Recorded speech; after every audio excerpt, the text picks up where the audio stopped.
sewer rats appear to call themselves Avalanche, sir.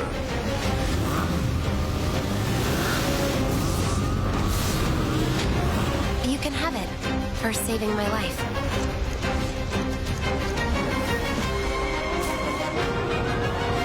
You think he's a keeper? Oh my god.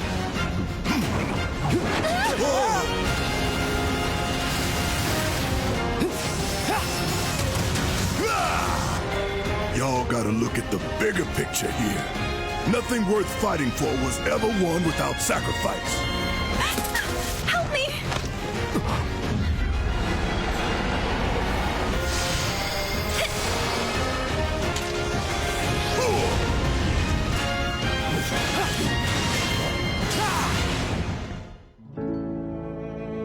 Arlene. Have you been a good girl?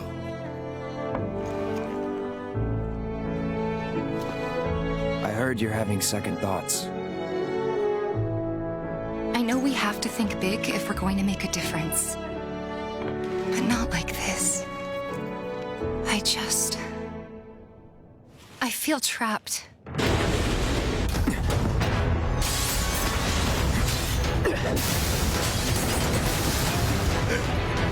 My turn.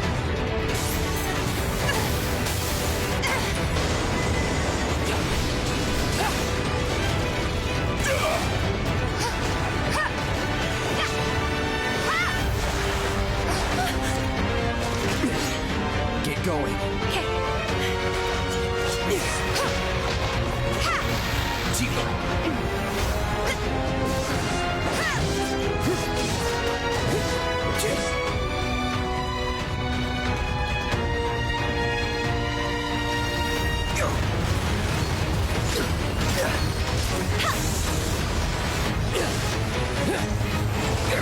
Got you now.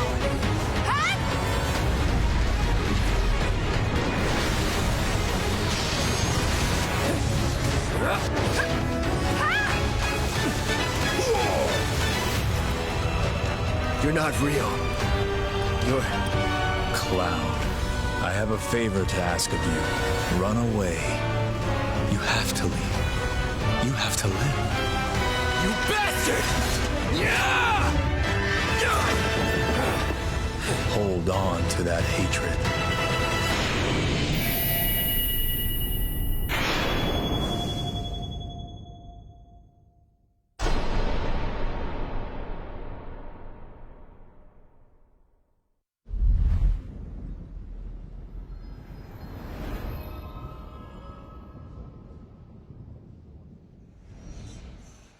Hello, everybody, and welcome back to Facebook Gaming here at E3 2019. My name is Bill Carter, or Jump, as you might know me in the gaming community.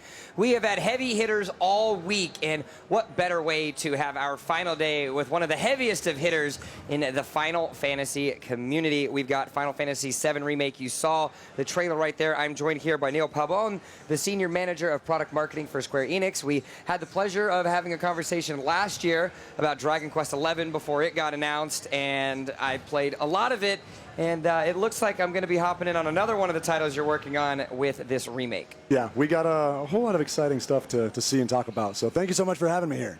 Now, there are a lot of fans out there, of course, of the Final Fantasy universe, regardless of what number or rendition that we are talking about. The remake, of course, is a retelling in some ways, you might say, of the Final Fantasy. So with this remake, you clearly want to give homage and essentially retell that story in a new way. But I think a new way is what the important factor is for this game specifically. Absolutely. I mean, Final Fantasy VII Remake really started for the fans. It was something that the fans had been clamoring for and asking us to create for quite some time. So we want to make sure they're happy. We're delivering a game that is really, answering those promises we've been making since it was first announced. But in addition to giving the fans what they want, we want to make sure it feels new and fresh. So there's this balance that we're striking between paying homage to the original, staying true to that beloved game, while also making some updates, maybe introducing some new elements to make it feel fresh, even for someone who knows the game incredibly well. But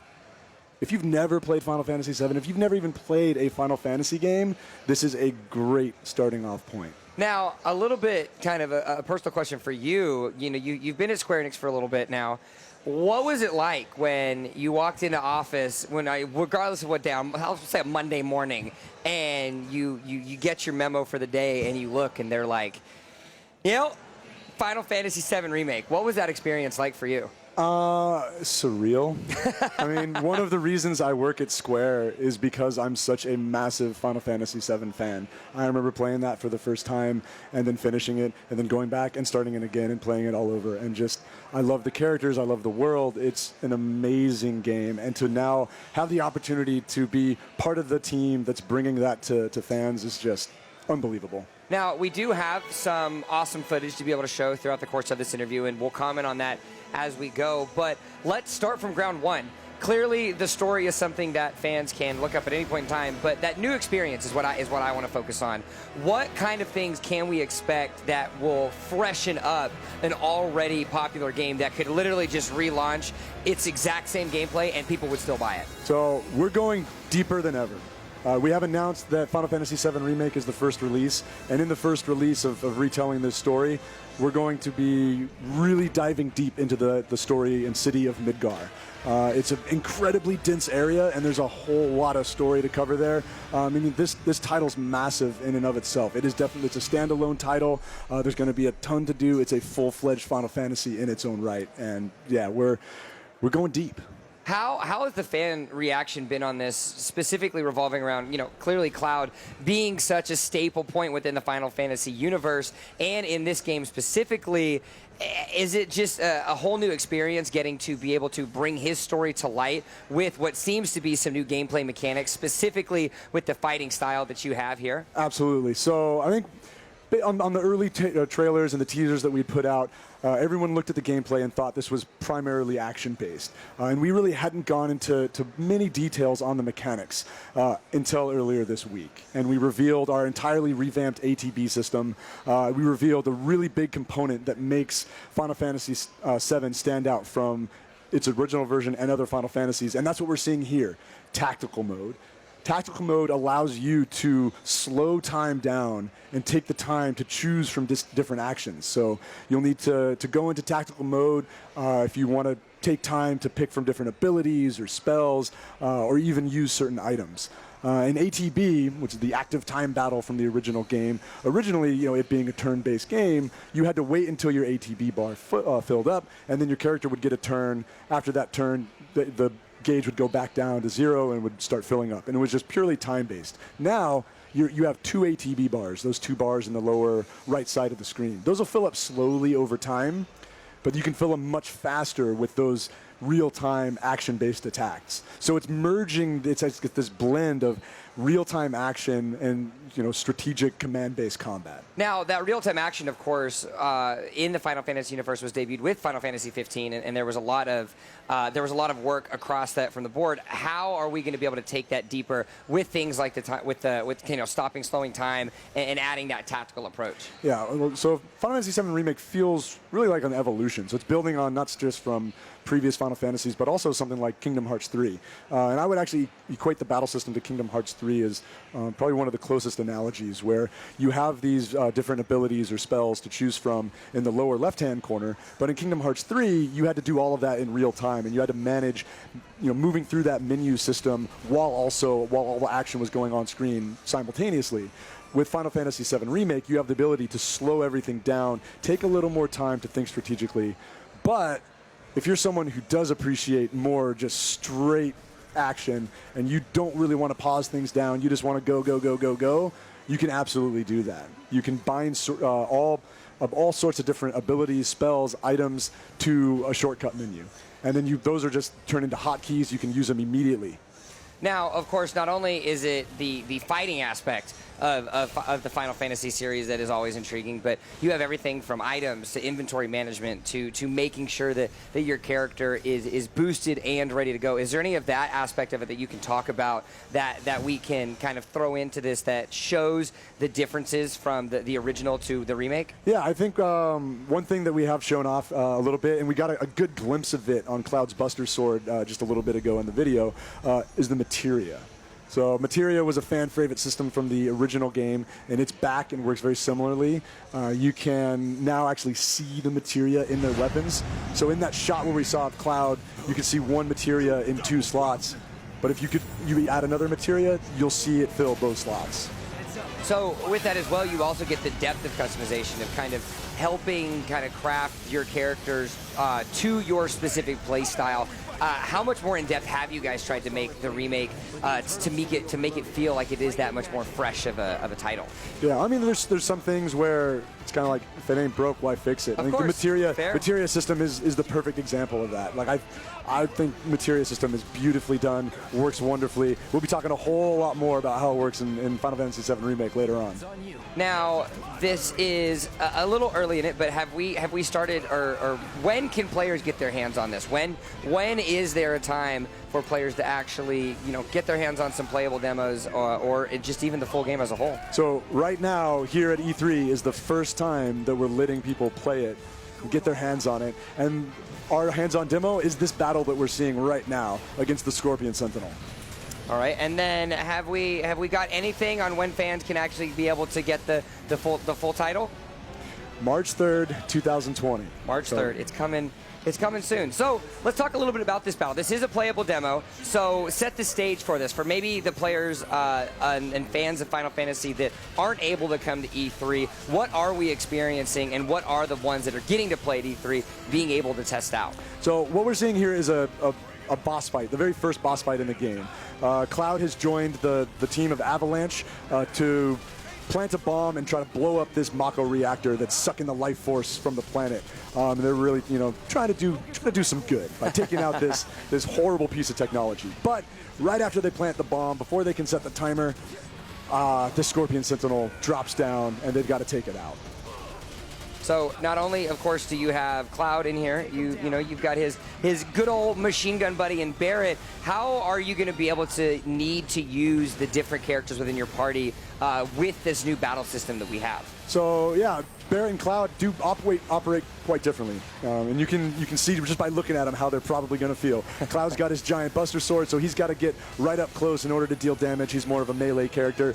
Barrett, with the use of his gun, can attack from range, so he has most of his abilities are going to you'll be able to use at a distance, so you can keep him a little further away from the any dangerous attacks that are coming your way. But also you can equip them with certain spells via the materia system. So here Barrett actually has a Thunder spell equipped, which when you're fighting a Scorpion Sentinel, which is a tech-based enemy, is going to do a little bit of extra damage. So speaking of that a little bit, a huge component of the Final Fantasy series has revolved around making sure that you load out your character to counter the different types of the enemies. Have you guys kind of kept that whole, as you mentioned, if it ain't broke, don't fix it mentality? Or are there some new tips and twists, as you could say, to make sure that you're using that to its full efficiency? So what I could definitely say at this time, and the Scorpion Sentinel is the perfect example, is, yeah, there are certain enemies that have weaknesses to certain elemental spells. And it's going to be very important, of course, to keep that through. Now, taking it back, at the very beginning, there are going to be fans that have not had a chance to play this story, and we're not going to go into details and spoilers, because regardless of the information that is out there. But what is the foundation of the story? What is the premise for Final Fantasy VII as a whole? So when Final Fantasy VII first starts out, you take control of Cloud Strife, the main protagonist, and he's coming into the Sector 1 area of Midgar, this giant, massive metropolis, and he's joining the team of Avalanche. And as I mentioned earlier, Avalanche is there to on this attack on this Mako reactor. Mako is this liquid force that basically represents the life of the energy. And the company Shinra, who I'm apparently representing with my polo right here, Shinra is using Mako as a form of energy. So they're literally taking the life from the planet and burning it in order to power this city. And it's up to Avalanche to try to stop Shinra. And that's where we see Cloud and Barrett here trying to do what they can to save the planet. Now, you mentioned it a little bit earlier about how one of the biggest focal points for the remake was making sure that you're appealing to the fans all over. What do you feel like are some of the core philosophies at Square that you feel has been successful in making sure that you keep the original fans of Final Fantasy happy, as well as making sure that you bring new fans and new lovers into the franchise? Yeah, it really is all about staying true to the original. And one of the best ways to do that is with some of the original team members. So like the original director from the game, Yoshinori Kitase, is back as the producer. The original creative designer and one of the story leads from the original game, Tetsuya Nomura, is back as director on the game. So, I mean, these are two guys that have been just putting out an amazing number of games at Square Enix over the years, and Final Fantasy VII is one of their greatest pieces of work. Now they're back working on Final Fantasy VII Remake. Certainly seems like someone that fans are going to be hugely happy about. We got ourselves a nice little sneak peek of that demo footage. We're coming close to the end of our time, so I do need to ask you, any last words, any last thoughts on maybe what we can expect? I know there's not much, but as well as maybe, I know you have a special surprise in your pocket that fans might be a little happy about. Absolutely. Well, I will say, make sure you're following us on our Facebook channel at Final Fantasy VII, Final Fantasy VII. That's where we're going to have all the latest news and greatest information. And it's been really hard for people to get in and play the demo. There's so much demand. It's unfortunate we can't get everyone here at E3 a chance to play the game, but I brought a couple of special fast passes with me. A couple fast passes. Now, what do these fast passes do, Neil? These will allow you to get into our line and play the demo hands-on. You'll get to see our cool theater presentation and then actually get your hands-on with the demo. So if there's anyone out here wanting to play the game, maybe, possibly, we could give you a chance to do it. I think we've got a couple. We can hand those out in just a few seconds. But again, thank you so much again. Any final thoughts from you as well? A fan of Final Fantasy. What was your reaction? I mean, you said yourself you're a fan of the franchise. Before you're a Square employee, you're a fan of video games. And what's it like being able to work on one of your favorite childhood? It's crazy. It's absolutely ridiculous. I can't believe it. Like, I look at myself or thinking myself up here talking about Final Fantasy VII Remake, and I can hardly believe it. I watch our trailers. I've seen them a million times, and I've played the game a ton, and I still get chills every time I hear the music or I see these characters that I love so much. And if you guys haven't seen it, we have a real life-size Hardy Daytona in the South Lobby. You can get on it, get your photo taken. Looks like you're riding it. It's amazing. All right, you heard it here. If you're on the floor, check it out. If you're hanging out by the stage, make sure you stick around as well. We're going to be able to give out some of those demo tickets, which will allow you to skip the line and check out Final Fantasy VII Remake theater presentation as well as the gameplay. Thank you so much again to Neil. We will be back with more action from the Facebook gaming booth here at E3. Don't go anywhere. We'll see you guys in a bit.